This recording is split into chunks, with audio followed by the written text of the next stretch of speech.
thank you all for being here for me, you know, and especially thanks to Dr. Sean Lycett for his wonderful introduction, and to Dr. Ann O'Dowd for her acting as MC for the night.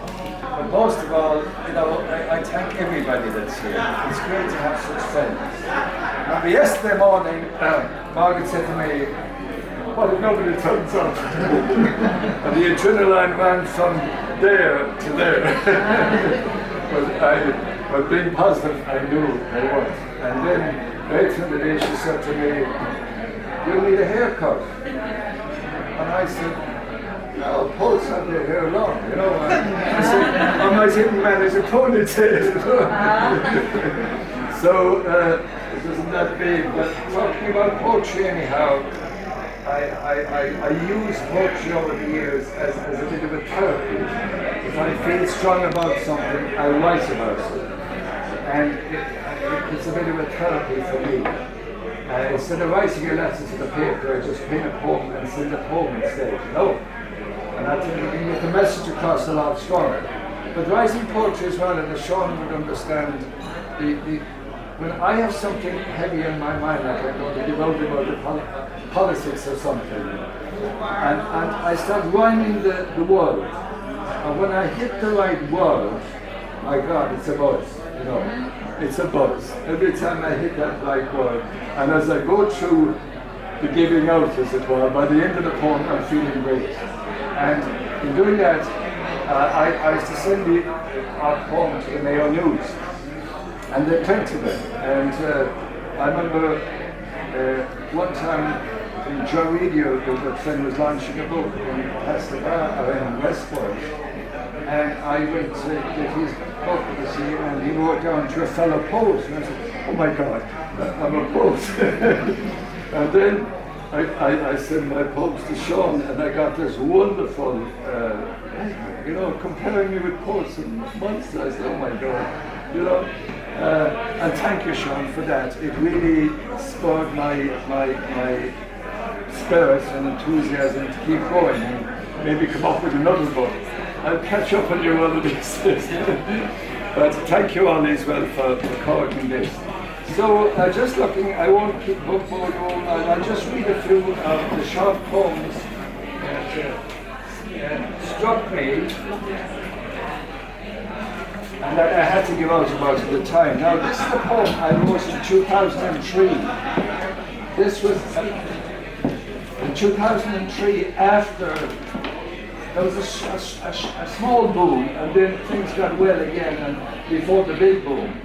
And I called it the Celtic Tiger. And it goes, "Free lunches have been rampant in Ireland. They have been around for some time. They come in big brown envelopes, or just food and wine.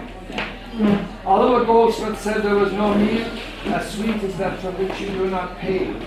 But tribunals in Ireland are trying to rid of debt, but that would be the day. We had a great big Celtic tiger who the banks let loose in the land. In fact, the whole population gave him a helping hand to boost the Irish economy, to growth rates like never before. So when we overheated, with the roof right down to the floor. For free lunches may oil the economy to get things going for a while, but greed steps in and starts to spin, sending figures higher and higher. But what goes up must come down, and as sure as night follows day. And when the fall brings us back to the Lord, the free lunch we'll have to pay. But nobody listen to that.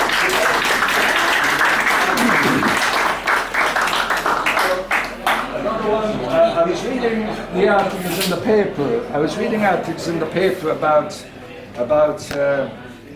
phone calls that the Anglo-Irish Bank were making to each other, you know, making a laugh at the whole thing, you know, and Irish Independent eventually got their hands on them and published them. So that got me to write the book, the poem, The Anglo-Irish Prank.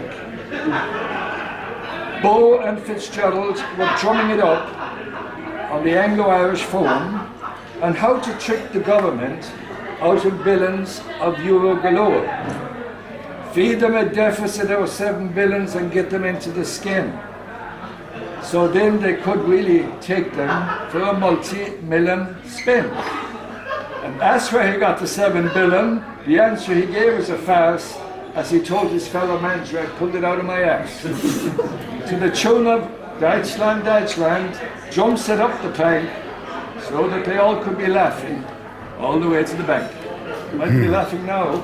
No. Now, another poem I wrote, a short one, and it's Ode to Margaret.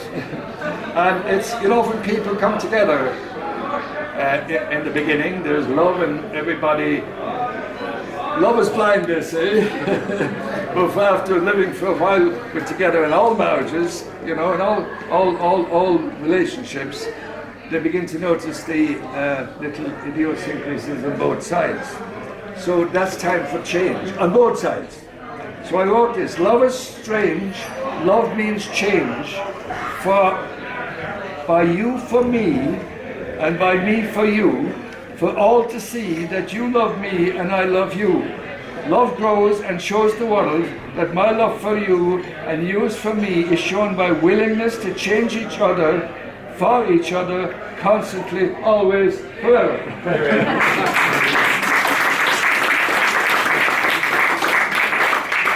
And I'll finish off with this one. It's about Ballantyre. Ballantyre is a little townland in outside Westport in North Kerry, where I was born and raised.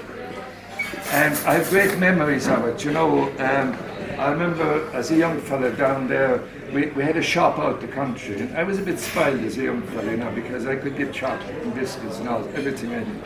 So anyhow, there's great memories. So Ballantyre, the townland of my youth, beside Auchterarch and the sea, one could hear the sound of the ocean when I woke from my sleep. Onto the beach and Paul alone to see the walls of stone and the splashing waves, the big rock and the small rock, landmarks of childhood days. You can see Ballyhaig in the distance, a mysterious place to be. One wondered what went on there when you were a child of 3.